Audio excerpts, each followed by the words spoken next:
Everyone, I hope आप सब लोग अच्छे होंगे। आज हम डिस्कस करते हैं केमिस्ट्री सेमेस्टर थर्ड की। वैसे इसमें हमने बेसिक्स टॉपिक डिस्कस कर लिए हैं, कुछ टॉपिक रह गए थे जो हम अभी डिस्कस करेंगे। जिसने हमारे प्रीवियस टॉपिक्स नहीं देखे हैं वो हमारे चैनल पे जाके हमारी प्रीवियस वीडियो को देख सकते हैं। देख रहे हैं जैसे कि आप डेट शीट हमारे पेपर भी आप देख रहे हैं, 2 को हमारा फिजिक्स है, 7 को हमारा केमिस्ट्री है। तो आज हम डिस्कस करेंगे केमिस्ट्री। ये आपको डेट शीट दी गई है, इस अकॉर्डिंग हम आपको वीडियोस जो हैं वो देते रहेंगे, जिस अकॉर्डिंग आपकी हेल्प होती रहेगी इन स्टडीज। आगे देखते हैं हम लोग। ये हमारी डेट शीट है, जैसे कि 20 दिसंबर को है, फिर 21 को है। तो केमिस्ट्री जिस दिन भी है उस अकॉर्डिंग हम लोग वीडियोस को आपके लिए ऑर्गेनाइज करेंगे। आज हम डिस्कस करते हैं नॉन आइडियल सोल्यूशन के बारे में, जो कि बहुत ही इंपॉर्टेंट टॉपिक है। उसको आज हम डिस्कस करेंगे और वो उससे 10 मार्क्स के क्वेश्चंस जो हैं वो हमारे एग्जाम में हमें देखने को मिलते हैं। ये सारे आप देख रहे हैं स्लाइड्स में, ये सारा कुछ मैं पढ़ा चुकी हूँ। आप लोग एक बार जाके हमारे चैनल पे वीडियोस को जरूर देखिएगा। आज डिस्कस करते हैं non ideal solution. Basically non ideal solution वो होता है जो हमारा रॉल्स लॉ फॉलो नहीं करता है। इसके भी 2 एस्पेक्ट्स की बात करी गई थी, एक पॉजिटिव डेविएशन के और नेगेटिव के। इसमें हमारे कुछ फेजेस की बात करी गई थी जो कि हम आगे देखेंगे। अब जैसे कि हम लोग बात करते हैं, कुछ हमारी 2 तरह की फेजेस होती है, एक होती है हमारी लिक्विड फेज और एक होती है हमारी वेपर फेज। लिक्विड फेज और वेपर फेज की जो बात हो रही है वो इन्होंने बताया कि हमारी 2 फेजेस हैं जो कि हमारे कर्व के कॉम्पोजिशन को शो करती हैं। जैसे कि आप देख सकते हैं, आपको एक में क्या शो हो रहा है, एक तरफ लिक्विड है, एक तरफ वेपर को इन्होंने उन्होंने क्या देखा है कि जो हमारे कर्व्स का मिनिमम पॉइंट्स था, चाहे वो लिक्विड फेज का हो, वेपर फेज का हो, उनका जो कॉम्पोजिशन था वो सेम था। और इसीलिए हमने इसको 2 एस्पेक्ट पे देखा था, एक पॉजिटिव डेविएशन पे और एक नेगेटिव डेविएशन में। आइडियल सॉल्यूशन को भी हमने 2 कर्व्स में देखा था, एक पॉजिटिव डेविएशन। ये हमारा डायग्राम है जिसके बारे में हम डिस्कस कर चुके हैं, आप इसमें देख सकते हैं। ये देखिए, ये डायग्राम आपको शो कर रहा होगा। इसमें आपको इजीली समझ में आ रहा है कि क्या-क्या हमारा एल क्या है, वी क्या है, कौन-सा फेज हमारा लिक्विड फेज है, कौन-सा हमारा वेपर फेज है। इस डायग्राम से आप क्लियरली जो है देख सकते हैं कि कहाँ पर हमारे कर्व्स को दिखाया गया है। बट ये किस टर्म पे है, ये हमारा नेगेटिव डेविएशन को शो कर रहा है। कई बार हमारा नेगेटिव डेविएशन के डायग्राम को शो करने के लिए क्वेश्चन आता है 2 से 3 मार्क्स में, तो आप ये डायग्राम ड्रॉ कर सकते हैं। आगे देखते हैं हम लोग।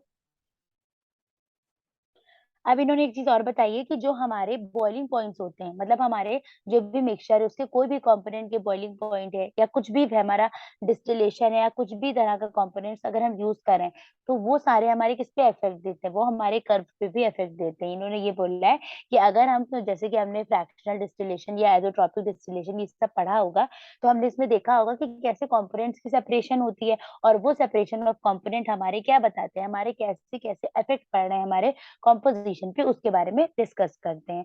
यहाँ पे लिक्विड्स की बात हुई है, जो लिक्विड्स की बात हुई है वो हमारे मिक्सेबल लिक्विड सिस्टम है। ये भी मैंने बताया है मिक्सेबल लिक्विड क्या होता है और इमिसिबल लिक्विड क्या होता है। ये कुछ क्वेश्चंस है, जैसे कि पहला क्वेश्चन जो है हमने डिस्कस किया है कि क्लोरोफॉर्म हमें दिया गया है, एसीटोन दिया गया है, दोनों का टोटल वेपर प्रेशर निकालना है और ये बताना है कि हमारा जो सोल्यूशन है वो आइडियल है कि नहीं है।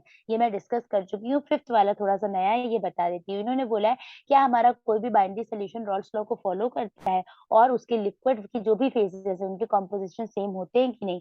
ये थोड़ा-सा रीजनिंग टाइप का है, अगर आपने रॉल्स लॉ अच्छे से पढ़ा है तो आप इसको बता देंगे। Boiling point diagram, temperature, composition curve, इसमें हमने क्या डिस्कस किया, इसमें हमने कांस्टेंट प्रेशर और एटमॉस्फेरिक प्रेशर की बात करी है। हाँ, इसमें हमने 2 प्रेशर्स की बात की, एक कांस्टेंट प्रेशर और एक हमारा एटमॉस्फेरिक प्रेशर। मतलब इन्होंने 2 लिक्विड्स दिए which is A and B, दोनों कंप्लीटली मिक्सेबल लिक्विड है और उसमें हमने क्या देखा है कि दोनों का जो वेपर प्रेशर है और एटमॉस्फेरिक प्रेशर है वो क्या है, वो इक्वल है। तो उसकी बात इन्होंने की है, अभी हम आगे डिस्कस करेंगे इन डिटेल। अब इन्होंने क्या कहा है, हमारा मोल फ्रैक्शन क्या होता है, एक हमने ए लिया था, एक बी लिया था, तो जब P equals to PA plus PB बनाते हैं, तो इसमें हमारा जो P क्या रिप्रेजेंट कर रहा है, वो हमारे एटमॉस्फेरिक प्रेशर को रिप्रेजेंट कर रहा है और ए और बी जो है वो हमारे कंपोनेंट्स को डिस्क्राइब कर रहा है। तो इन्होंने एक पीए लिया है और एक पीबी लिया है, तो ये दोनों क्या शो कर रहा है, ये हमारा पार्शियल प्रेशर शो कर रहा है 2 कंपोनेंट्स का, जिसमें क्या हम देख रहे हैं, जिसमें हम देख रहे हैं कि उसकी जो वेपर प्रेशर का सोल्यूशन का जो भी वेपर प्रेशर है वो लो है, लेकिन जो उसमें वेपर प्रेशर में जो भी हमारा टेम्परेचर है वो बढ़ रहा है। वो कैसे देखने को मिलेगा? जैसे-जैसे हमारा जो प्रेशर होगा वो एटमॉस्फेरिक प्रेशर के इक्वल होगा, तो वहाँ पर हमारा जो सॉल्यूशन का टेम्परेचर है वो लो हो जाता है। ये एक तरह की कंडीशन है जिसका हमको ध्यान रखना होता है। अब इन्होंने बोला है अगर हम टेम्परेचर कंपोजिशन डायग्राम की बात करें तो इन्होंने 3 जनरल टाइप्स उसके बताया है।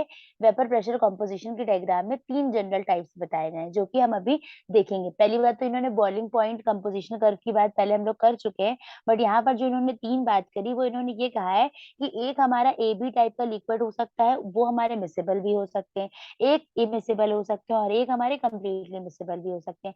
तो इन्होंने क्या कहा था, कॉनोवॉल्स रूल था, जिन्होंने ये बोला था कि हमारा जितना भी रिलेटिव कंपोजिशन वेपर फेज का होगा कोई भी सॉल्यूशन में, वो हमारे उस रूल के अकॉर्डिंग हम लोग उसको देखेंगे। मतलब कि इन्होंने क्या कहा है, जैसे अगर ए हमारा बॉइलिंग पॉइंट है जिसपे हमारा कुछ भी है, जैसे कि हमारा एक ए है और एक बी है, ए का बॉइलिंग पॉइंट कम है कंपेरिजन टू बी, तो वहां पर हम अपना कॉन्वर्स रूल लगाकर ये चीज क्लियर कर सकते हैं कि हमारा जो सोल्यूशन है उसका जो प्रेशर है वो कांस्टेंट है कि नहीं, वो हम इजिली क्लियर कर सकते हैं। इन्होंने एक डेफिनेशन भी दी है कि अगर हम बाइनरी लिक्विड मिक्सचर को क्या करते हैं, अगर हम कोई कंपोनेंट्स में ऐड ऑन करते हैं कोई भी लिक्विड मिक्सचर के साथ, तो वहां पर हमारा क्या होता है, वेपर प्रेशर जो होता है वो इंक्रीज हो जाता है विद रिस्पेक्ट देयर टाइम। उसके बाद इन्होंने क्या कहा है कि जैसे-जैसे हमारी जो वेपर फेजेस होती हैं, वो क्या होती हैं, वो रिचर होती हैं। मतलब इन्होंने क्या कहा है, वेपर फेजेस बढ़ती जाती हैं, तो हमारे जो वोलेटाइल कंपोनेंट्स होते हैं, वो भी इंक्रीज़ होते हैं। अब वोलेटाइल, नॉन वोलेटाइल कंपोनेंट्स क्या होते हैं? अगर आपने अच्छे से पढ़ा है कि आपका रॉल्स लॉ क्या है, तो वहाँ पर आप वोलेटाइल, नॉन वोलेटाइल ईज़िली बता देंगे। इसका आंसर आप लोगों को कमेंट्स में बताना है कि what is volatile and what is non volatile substance, okay?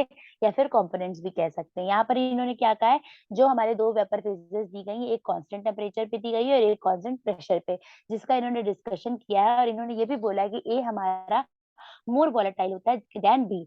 तो ये हमारे दोनों डायग्राम है जिसमें क्या देखने को मिल रहा है, जिसमें हमें ये देखने को मिल रहा है कि हमारा, अब देख रहे होंगे एक तरफ आपको जो ऑरेंज साइन है वो लिक्विड शो हो रहा है और दूसरे डायग्राम में हमारा जो हल्का सा लाइटिश येलो या कह सकते हैं ऑरेंज, वो हमारा वेपर शो हो रहा है। तो इट मीन्स इन्होंने क्या कहा है, दोनों की जो कंडीशंस है वो अलग-अलग है। तो ये जो डायग्राम है वो किसके अगेंस्ट प्लॉट किया गया है, वो वेपर प्रेशर के अगेंस्ट प्लॉट किया गया है। इसमें इन्होंने ये क्लियरिफाई किया है, पहला जो हमारा डायग्राम है उसमें हमें ये देखने को मिला है कि जो हमारा वेपर प्रेशर है वो आइडियल सॉल्यूशन के साथ कांस्टेंट टेम्परेचर में रहता है। और दूसरा इन्होंने क्या बोला है कि जो हमारा लिक्विड कंपोजिशन कर्व होता है वो कहाँ शो करता है, वो हमारा कांस्टेंट प्रेशर शो करता है अगेंस्ट देयर आइडियल सॉल्यूशन। तो ये दोनों में हमारा, आप देख सकते हैं वैल्यूज में डिफरेंस आपको देखने को मिलेगा। तो आप ये देखिए, पहले हमारा एक लिक्विड ये एल दिखाया गया है, दूसरा वेपर, दोनों में क्या है, एक जगह लिक्विड हमारा एल हमारा पीए नॉट पर है और हमारा दूसरे में वी जो वेपर है वो हमारा टीवी के पास है। तो इन दोनों में ये डिफरेंस है बेसिकली कि एक जगह हमारा टेम्परेचर कांस्टेंट है और एक जगह प्रेशर कांस्टेंट है। नेक्स्ट हम लोग ये देखते हैं कि जो हमारा टेम्परेचर जो भी हम लोग प्लॉट करते हैं, जैसे कि जब हम ये डायग्राम देखेंगे तो इसमें हमको 2 फेजेस ऑफ रिएक्शन देखने को मिलेंगी। एक लिक्विड फेज कंपोजिशन देखने को मिलेगा और एक वेपर फेज। तो इन दोनों कंपोजिशन में हमें सबसे पहले ये देखना पड़ेगा कि कौन-सा रूल लग रहा है, मतलब कौन-सा फेज ऑफ रूल लग रहा है। अभी हम लोग ने पढ़ा था कॉनफोर्थ रूल, जो कि हमारा ज़्यादातर इस टाइप के कर्व्स को डिस्क्राइब करने के लिए लगाया जाता है। तो जब हमें रिलेटिव पोजीशन या डिफरेंसेस निकालने होते हैं लिक्विड्स के बीच में, तो हम क्या करते हैं, हम इस टाइप के रूल्स का यूज़ करते हैं। कुछ फेजेस होती हैं जो अभी हम डिस्कस करते हैं आगे। लीवर रूल के बारे में, तो लीवर रूल मैंने क्या बताया, लीवर रूल एक तरह का सिंपल मशीन होती है जिसको हम लोग, जिसमें हमारी 3 चीज़ें होती हैं। एक हमारा फल्क्रम होता है, एक हमारा लोड होता है, एक एफर्ट होता है। हर एक पर्टिकुलर हमारा जिसके बहुत से एग्ज़ाम्पल होते हैं, उन सब में बीच में जो सेंटर पॉइंट होता है वो फल्क्रम दिखाता है ना? फिर लोड भी उसमें दिखाते हैं, फिर एफर्ट भी। आप ये डायग्राम देखते हैं, इससे आपको ईज़िली क्लियर हो जाएगा कि लीवर होता क्या है? तो आप लीवर में देख सकते हैं, ये डायग्राम को आपको इज़िली शो हो रहा है। ये एक हमारा बीम ऑफ द पाथ है, जिसमें क्या शो हो रहा है, एक तरफ हमारा एफर्ट लग रहा है और एक तरफ लोड है। सीसॉ, अगर आपने सीसॉ का झूले देखे होंगे, उसमें आपको ये सबसे बड़ा एग्ज़ाम्पल वहाँ पे लीवर रूल लगता है। देखिए यहाँ से एफर्ट लग रहा है, तो हमारा जो लोड है वो ऊपर की तरफ इंक्रीज़ कर रहा है। तो जैसे-जैसे वो इंक्रीज़ कर रहा है, तो आपको देख रहे होंगे जो हमारा सेंटर होता है, centre point of the body which is, वहाँ पर हमारा क्या लग रहा है, वहाँ हमारा फल्क्रम लग रहा है। तो लीवर का बेसिकली इन्होंने यही बोला है कि ये 3 बेसिकली कंपोनेंट्स इसमें होते हैं। कौन-कौन से, लोड, एफर्ट और फल्क्रम। इन तीनों के विद रिस्पेक्ट पे हम कोई भी पर्टिकुलर सब्सटेंस को बता सकते हैं कि उसमें हमारा किधर फल्क्रम लग रहा है, किधर लोड लग रहा है और किधर एफर्ट लग रहा है। तो ये डायग्राम जो है बहुत इंपॉर्टेंट है। ये सीसॉ मैंने अभी आपको बताया भी है। ये एग्जाम्पल में इसमें बहुत सारे होते हैं। अगर हम एक टोंग भी ले सकते हैं या फिर ओपनर, बॉटल ओपनर होता है। इन सबको भी, हम इन सबको देख सकते हैं कि इसमें हमारा सीज़र का भी एग्जाम्पल है। इन सब में हम देख सकते हैं कि कहाँ हमारा फल्क्रम लग रहा है, कहाँ एफर्ट लग रहा है, कहाँ लीवर। ये सीज़र का डायग्राम आप देख सकते हैं। इसमें पीछे जो है हमारा आउटवर्ड फोर्स है, वहाँ पे लिवर लग रहा है, centre of the point fulcrum show हो रहा है। आगे के इन दोनों को वेजेस कह रहे हैं, जहाँ पर हमारा एफर्ट लग रहा है। तो ये क्या है? ये भी एक तरह का एग्जाम्पल है। अभी हम आगे डिस्कस करेंगे 3 तरह के लिवर, लिवर 1, लिवर 2, लिवर 3। उसमें वो हम आपको फिजिक्स में बहुत से लोग पढ़ के भी आ रहे होंगे, लेकिन ये थोड़ा बहुत सा टॉपिक है जो केमिस्ट्री में दिया है, जो कि मैं डिस्कस कर रही हूँ। अब इसमें हमारा क्या है, ये देख सकते हैं एक बॉडी है, ब्लू जो स्क्वायर है ये आप ये देख रहे होंगे, ब्लू स्क्वायर जो है ये क्या है, यहाँ पर ये हमारा फुलक्रम को शो कर रहा है। फिर हमारे ये दोनों बॉडीज है, एक M1 है, एक M2 है। M1 का वेट ज्यादा है और M2 का वेट कम है। तो इससे क्या होता है, जो M1 है हमारा, वो हमारा A लिया है और M2 B लिया है। तो इन्होंने क्या किया है कि एक तरफ हमारा लोड लग रहा है, एक तरफ एफर्ट लग रहा है, और सेंटर ऑफ द पॉइंट क्या लग रहा है, फुलक्रम लग रहा है, जो कि क्या डिस्क्राइब कर रहा है, जो कि हमारे लीवर रूल को डिस्क्राइब कर रहा है। अब लीवर रूल को निकालने के लिए क्या है, देखिए, जब हम कोई बॉडी के बारे में अच्छे से अगर पढ़ते हैं तो उसमें 2 डायरेक्शन होते हैं, एक क्लॉकवाइज होता है और एक एंटी क्लॉकवाइज मूवमेंट होता है। तो वो दोनों ही इक्वल होते हैं। उसकी इन्होंने एक ये इक्वेशन बनाई है, क्या बनाई है, anti clockwise movement is equals to D1 into W1, और क्लॉकवाइज का क्या रखा है, W2 इंटू D2। मतलब कि जब हमें अपने लीवर की पोजीशन निकालनी होती है, चाहे वो क्लॉकवाइज हो चाहे वो एंटी क्लॉकवाइज हो, तो हम वहाँ पे जो फॉर्मूला पुट करेंगे, which is W1 upon W2 is equal to D2 upon D1। तो D1 जो होता है वो हमारा लिफ्टिंग ऑफ वेट को शो करता है, ठीक है, कि कितना हमारा बॉडी हैवी है, ठीक है। और W2 जो है वो हमारा वेट को शो करता है कि कितना वेट लेस लग रहा है और कितना ज्यादा। तो ये हमारा प्रिंसिपल ऑफ लीवर में अक्सर 2 मार्क्स से पूछा जाता है question, what is the principle of lever. तो आपको ये फॉर्मूला बताना होगा और उसके बारे में बताना होगा कि लीवर रूल होता क्या है बेसिकली। अब इन्होंने एक चीज और बोली है कि जैसे कि अगर डायग्राम देखें तो उसमें हमको क्या देखने को मिलता है, उसमें हमको कुछ पोजीशन देखने को मिलती है। कहीं पे हमको एक्सटीरियर पोर्शन देखने को मिलता है, कहीं पर इंटीरियर पोर्शन देखने। तो यहाँ पर इन्होंने क्या कहा है, जो हमारा प्रेशर एक्सटीरियर लग रहा है उसको इन्होंने MN ले लिया है, और जो हमारा इंटीरियर लग रहा है उसको इन्होंने B ले लिया है, लेट B कर लिया है, ठीक है। तो इन दोनों को जब इन्होंने इन दोनों का पर्टिकुलर टेम्परेचर देखा है, तो एक हमारा ग्राफ, एक पॉइंट्स जो है वो इंटरप्ट हुए हैं, जो कि हम आगे देखते हैं। कुछ पॉइंट्स जो है वो इंटरप्ट हुए हैं, जिससे हमें क्लियर हो जाएगा कि हाँ। तो देखिए, जो हमारा सेंटर पॉइंट O है, वहां पर हमारा फुलक्रम शो हो रहा है, जिसको हम पाइवट पॉइंट भी कहते हैं। ये हमारा लिवर का सेंटर ऑफ द पॉइंट होता है। कोई भी बॉडी होती है जिसमें हम इजिली आइडेंटिफाई करके बता सकते हैं कि कहाँ पर फुलक्रम लग रहा है, ठीक है। दूसरी चीज इन्होंने क्या कहा है, हमारे दोनों वेट इंटर रिलेटेड कब होंगे, जब हमारी अमाउंट ऑफ फेजेस भी इंटर रिलेटेड होंगी। फॉर एग्जाम्पल, एक हमारा अमाउंट ऑफ वेपर और एक हमारा अमाउंट ऑफ लिक्विड है। For example, amount of vapour is W1 and amount of liquid is W2। Liver rule के अकॉर्डिंग अगर हम लोग देखते हैं, लिवर रूल के अकॉर्डिंग अगर हम देखते हैं, तो हमारा W1 हो जाएगा अमाउंट ऑफ वेपर, और अमाउंट ऑफ लिक्विड क्या हो जाएगा, W2। तो वो दोनों हमारा जो इक्वल शो करेगा, वो क्या शो करेगा, लिवर रूल को। तो आप देख सकते हैं यहाँ पर अमाउंट ऑफ वेपर को इन्होंने क्या लिया है, N इंटू ON, मतलब एक डायग्राम है जिसकी इन्होंने कुछ मतलब कि लेट भी कर लिया कि ये A है, ये ON है, वैसे लेट कर लिया। और फिर दूसरा इन्होंने ऐसे ही ले लिया, amount of liquid M into OM। तो इन दोनों को जब हम सॉल्व करेंगे तो हमको क्या मिल जाएगा, amount of vapour upon amount of liquid. ये हमारा प्रॉपर फॉर्मूला है लिवर रूल का, जो कि 1 मार्क्स का आता है। आज के लिए इतना ही। आपको जो भी डाउट हो हमें कमेंट्स में बता सकते हैं, हम उस पर आपके लिए वीडियोस बनाएंगे।